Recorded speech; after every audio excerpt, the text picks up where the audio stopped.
आपल्यासोबत थेट प्राजक्त तनपुरेजी आहेत. थेट आपण त्यांच्याकडे जाणार आहोत. तनपुरेजी, तुम्ही आज भाजपात प्रवेश करताय, नेमकं कारण काय आहे? पक्ष प्रवेश तुमचा का होतोय? सध्या गेली कित्येक वर्ष मी राष्ट्रवादी काँग्रेस पक्षासोबत जोडलेलो आहे.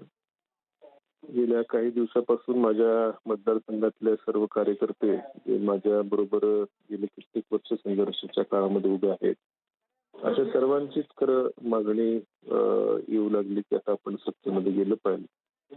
आणि फक्त कार्यकर्त्यांचा त्यांचं देखील राजकीय आयुष्य असतं. आज मी जे काही राजकीय पद बघतो त्याला माझे सर्व तालुक्यातले मतदारसंघातले कार्यकर्ते यांच्या जीवावरच खरं मी मोठा झालेलो आहे. आणि त्यांची राजकीय प्रश्न असतात, राजकीय अडचणी असतात.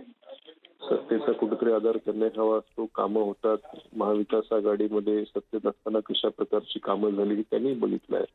म्हणून सर्वांचा मोठा आग्रह होता, त्या अनुषंगाने हा निर्णय.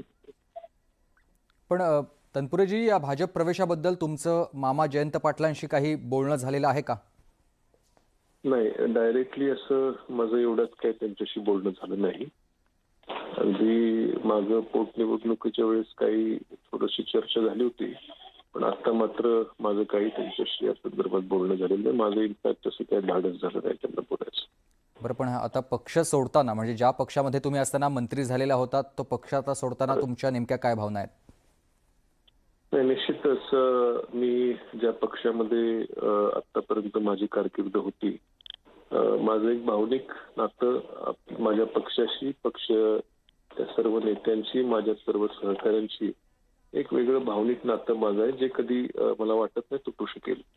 परंतु शेवटी आता हा माझ्या एकट्याचा निर्णय नाहीये. माझ्यावर अवलंबून असणाऱ्या सर्व कार्यकर्त्यांच्या आग्रहाचा, त्यांच्याही राजकीय भवितव्याचा विचार घेऊन केलेला निर्णय. पण माझ्या जुने पक्ष असतील, सहकारी नेते यांच्याबद्दल फक्त आदरच नाही, तर एक भावनिक नातं हे कायम त्या ठिकाणी असणार. आता तुमचा पक्षप्रवेश होतोय, हा पक्षप्रवेश विकासासाठी तुमचा होतोय असं म्हणायचं?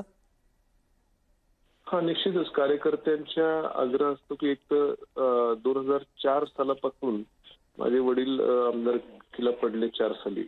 तेव्हापासून आम्ही तसं बघितलं तर विरोधातच संघर्ष करत आलोय. आणि कार्यकर्त्यांनी फक्त मधली 2.5 वर्ष महाविकास आघाडीची सत्ता असताना सत्तेमध्ये आम्ही होतो. आणि म्हणून कुठंतरी सर्वांचा आग्रह मलाही डावलता आला नाही. ही बाजू ज्यांच्यामुळे मी आज मतदारसंघात निवडणुका जिंकतो, त्यांचा सर्वांचा खूप मोठा आग्रह होता की आता आपण कुठेतरी सत्तेत गेलं पाहिजे. आणि त्यामुळे मी हा निर्णय घेतोय.